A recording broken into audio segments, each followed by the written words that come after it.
그런데 이것뿐만 있는 게 아니고요. 그 다음에 뭐냐면 Structural Covariance가 있어요. 이건 뭐냐면은 측정 오차까지 보는 거죠. 그 내용이 여러분들 우리 책에 291페이지 보시면은 그 내용이 들어가 있어요. 잠깐만요. 여기 볼게요. 이겁니다. 자, 뭐냐면 람다 값이 요인적 재량이에요. 이게 A입니다. A. 아까 전에 봤던 A. 그 다음에 공분산 모형. 이 공분산 모형이고요. 이 코릴레이션 값들 다. 즉 팩터하고 팩터들 간의 요인하고 요인들 간의 공분산 모형까지도 동일하냐? 제일 기본적으로 디폴트는 요인적 재량에 대한 값만 보고요. 그거보다 더 하면은 공분산까지 보고요. 퍼펙트하게 보면 측정 오차까지도 봐야 돼요. 그런데 요인적 재량, 공분상, 측정 오차까지 다 일치하는 거는 거의 없습니다. 거의 완전히 동질하지 않는 이상은 없어요. 그렇기 때문에 그러면 이제 어떤 걸 가지고 측정 문항을 보게 할 거냐, 디폴트로. 그래서 요인적 재량만 거의 봅니다. 이걸 뭐 파샬이라고 얘기해요. 그러니까 풀 모형이냐 파샬 모형이냐 이렇게 해놓은 게 있습니다. 이런 것들이 다 논문으로 통계학 논문에 보면 책이 아니고 통계학 논문에 다 나와 있어요. 그래서 이거를 이제 하는 거죠. 근데 측정 문항의 동질성에 대해서 이제 설명을 요즘 들어와서 간혹 어떤 책에는 저기 멀티그룹까지 나와 있는 책들이 간혹 있어요. 거의 드물게 있긴 합니다. 근데 요인적 재량 공분사 측정 오차에 대한 부분에 대한 설명이 거의 안 돼 있을 거예요, 아마. 왜냐면 이걸 이론적으로 설명해 줘야 되는데 책에는 거의 없거든요. 책에 없고 옛날 논문들에 이제 나와 있던 게 있어요. 초창기 때 멀티그룹 계산할 때.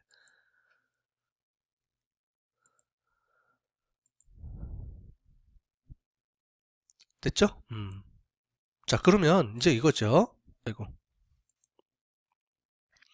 메저먼트 리지dual, 그러니까 잔차가죠. 잔차 측정 오차까지 보느냐, 제일 밑에 여기까지 이것까지 보느냐, 아니면 공분사까지도 보느냐, 아니면은 제일 첫 번째 디폴트로 얘만 보느냐, 이거예요. 자, 그러면 이 그룹이 모델이 여러 개 있죠? 이걸 한번 보자 이겁니다. 자, 돌려볼게요. 돌립시다. 자, 그래서 뷰 결과창을 보시면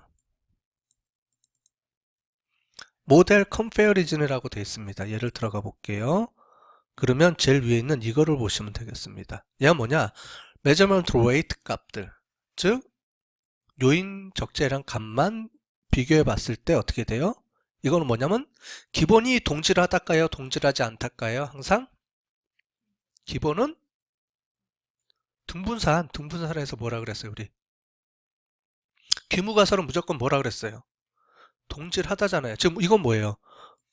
이 두 모델의 값이 뭘로 본 거예요, 다? 이퀄이잖아요. 그죠? 이퀄. 측정이 동질하다, 측정 문항에 동질하다 라고 보는 겁니다. 그죠? 모든 우리가 통계에서의 모든 규모가설은 전부 다 뭐라 그랬죠?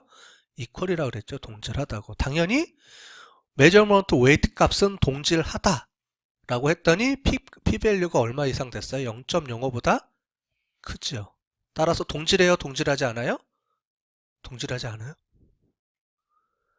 동질하다죠. 밑에는 거기에 공분산까지 들어갔으면 어떻게 돼요? 그거는 동질하지 않게 나왔네요. 그 다음에 거기에 측정 오차까지 들어갔더니 더 동질하지 않게 나왔네요. 그죠? 그래서 이 세 번째 것까지 보는 걸 풀 모형이라고 해요. 풀 모형인데 여기까지는 주로 안 하고 파셜 모형까지 정도만 인정을 해줍니다. 이 디폴트로는 요거는 이제 동질해야 된다라고 보는 거예요. 그래서 모형들, 측정 문항들이 요인 팩터 값들이 입원 환자의 값과 그 다음에 외래 환자의 값들이 즉 관련된 같은 값들, 즉 똑같은 동질한 A 텐저블 원 이게 이 값들이 다 동질해야 되죠. 각각이 전부 다 동질하다라고 다 봤더니 이 모든 모형이 다 측정 문항이 동질하다라고 결론이 나왔죠. 그래서 얘 값을 보는 거예요. 얘 값을. 측정 문항의 동질성은 거의 이 정도 수준에서 합니다. 물론 이제 더 복잡하게 가면 풀 모형으로 가면 밑에 것까지 보는데 디폴트 값 정도로만 돼도 충분히 우리가 가능하다라고 보는 거예요. 이게 측정의 동질성입니다. 이거를 체크를 해줘서 같이 가야 돼요.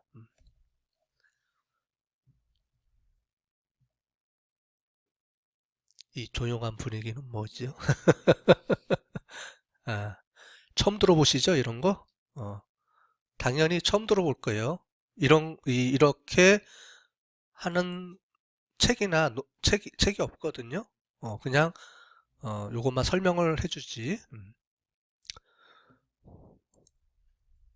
자, 그래서 여기 보시는 것처럼 동질하냐 이거예요.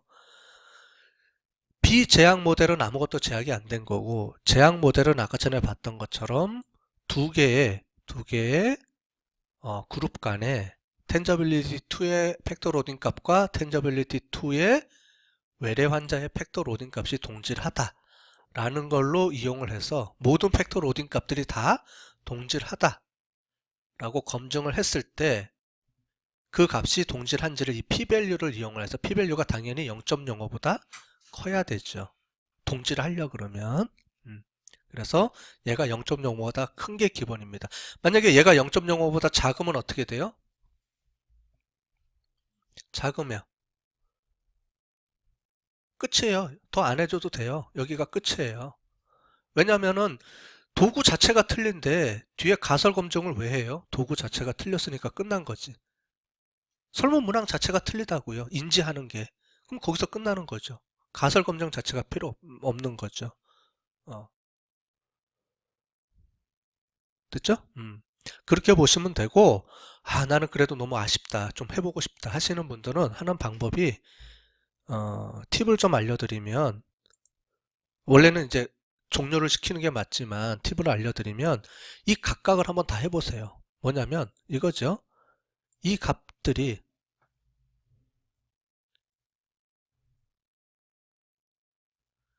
이 값이 차이가 나는 건지 어느 값이 차이가 나는 건지를 일일이 하나씩 다 해보는 거예요. 뒤에 가서 또 설명을 드릴게요. 나중에. 어, 그렇게 해서 요 값만 딱 보면 돌려보면 어, 실제로 요 값은 똑같네요. 동질하네요. 그죠? 얘가 제가 지금 바꿨잖아요. 수정해 놓은 값이니까. 그렇게 해서 하나씩 하나씩 다 대조해 봐서 뭐가 원인이 되는지를 파악해 볼 수도 있겠죠. 체크해 보고 그거를 뺄지 안 뺄지 빼고 분석할지 안 빼고 할지를 이제 검증하는 방법까지도 필요하겠죠.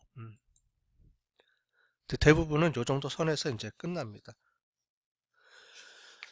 자, 그 다음은 어떻게 해야 되느냐? 자, 지금 우리는 아직 가설 검증 자체도 안 한 거예요. 지금은 동질성 검사만 해본 거예요. 동질성 검사만. 이게 측정 모형 검사한 겁니다. 자, 그 다음에는 어떻게 하면 돼요? 우리 기존에 했던 거 똑같이 하면 돼요. 그거는 제가 안 해볼게요. 안 하고 그냥 이걸로 처리하겠습니다. 자, 모형 그려기 했잖아요. 우리 좀 전에. 그죠? 다 해봤죠? 그죠? CR, AV 값 했는데 뭐예요? 파트가 두 개죠. 이렇게. 아까 전에 IP가 이게 저기 뭐죠? 입원 환자. OP가 외래 환자일 겁니다. 그래서 두 개 이렇게 따로따로 나눠서 그냥 그대로 그려주면 되죠. 두 개가 동시에 다 만족해야 되죠? 그 두 개가 동시에 다 그룹이 만족하는지를 쭉 봤더니 다 만족하네요. 그죠? 만족하고 비제약 제약 모델의 그 값들도 다 만족하죠? 어, 그죠? GFA 값, RMS 값 뭐 이런 거 다 만족하잖아요. 오케이, 만족하더라. 그 다음에 중요한 게 제일 마지막에 이거죠. 내가 왜 빠져? 중간에 뭐가 들어가야 되는? 이 모델이 동질하다라는 얘기가 어디 빠져 있네요.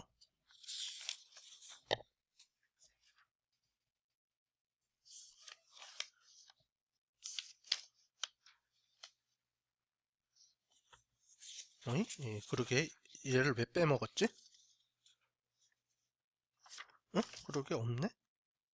왜 빠져있지? 아, 여기가 얘는 지금 저거 하느라고 제가 빼먹었네요. 여기는 저거 분석하는 모델이라 그래서 우리 이론 모형에서 봤던 것처럼 이론 모형에서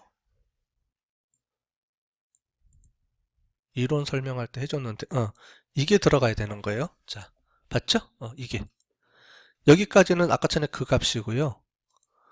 이 값이 들어가서 측정 모델이 unconstrained 모델, constrained 모델에서 제일 마지막에 이거 comparison test 카이스퀘어 차이 검정했을 때 뭐예요? 디폴트 값이 0.506이나 나왔죠? 이건 다른 이제 연구입니다. 이게 이거예요. 측정 모형의 동질성 해준 거. 아까 전에 봤던 이겁니다. 요 값. 지금 빠졌네. 이 값을 조사했을 때, 이 값이 나오는지를 체크를 해줘야 되죠. 그래서 측정 모형이 동질하다. 그러면은 구성 타당도가 검증이 됐으니까 두 모델 간에 설문 문항이 비슷하다라고 봤으니까 그러면 이제는 가설 검증에서 그 경록의 수값들이 즉 가설이 뭐가 차이가 나고 어떤 게 차이가 없고 하는 건지를 이제 분석을 해주는 거예요. 자, 너무 복잡하게 돼 있죠? 그래서 이거를 원래 아까 전에 저장했던 모델로 다시 돌아오겠습니다. 자, 너무 복잡하니까 자, 오픈 들어가서 이건 저장 안 해야죠. 저장 아니요. 저장 안 하고 다시 MSEM 수정 모델로 와 볼게요. 우리 아까 전에 좀 전에 저장했던 모델로 다시 오겠습니다.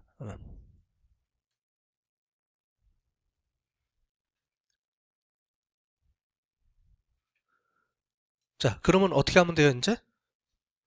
똑같이 X 버튼 눌러서 얘를 다 지워줘야죠.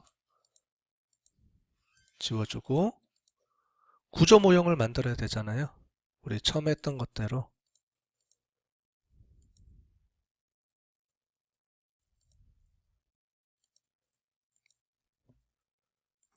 자, 원래 구조 모형 만들듯이 가설을 선을 이렇게 자, 다 제한 다음에 이렇게 우리 조금 전에 했었죠? 자, 이렇게 똑같이 자, 선을 그리고 측정 오차까지 붙여보세요. 측정 오차까지 한번 해보죠. 우리 아까 전에 해봤죠? 측정 오차 붙이는 거. 일단 선을 다 그리고 자, 코릴레이션 저기 화살표들 다 빼고 제일 마지막 거 독립변수만 남겨놓고 다 빼고 그린 다음에 자, 마술봉으로 체크 한 번씩 해줘서 예쁘게 모양을 좀 수정해주고 그 다음에 에러값, 측정 오차 값들을 다시 만들어 주시고 이렇게 만들어 주고 여기에 베리어블 값들을 붙여주고요. 자, 그럼 외래 한자, 이번 한자, 외래 한자 똑같이 들어가 있죠? 이렇게 한번 체크해 보시고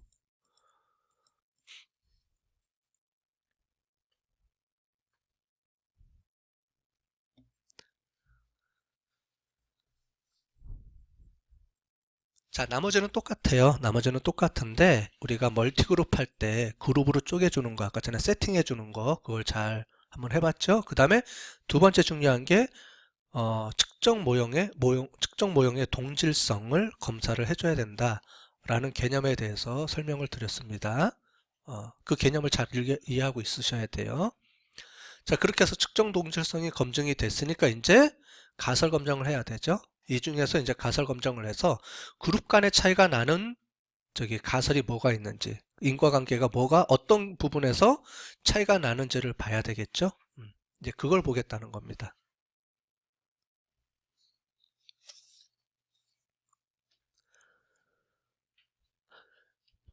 자, 여기에서 이제 두 가지 방법을 쓸 수가 있어요. 두 가지 방법을 쓰는데 두 가지 방법에 대해서 제가 다 한번 설명을 해보도록 하겠습니다. 자, 멀티그룹 분석 툴이 있죠? 얘를 다시 불러볼게요. 자, 오케이 확인 누르고 자, 그렇더니 이번에는 뭐가 또 새로 추가됐네요. 얘가 하나가 더. structural weight라는 값이 하나 추가됐습니다. 이게 우리가 이제 해야 될 가설들 간의 그죠? 인과관계 값들에 대한 차이 검정할 때 쓸 거예요. 자, 오케이.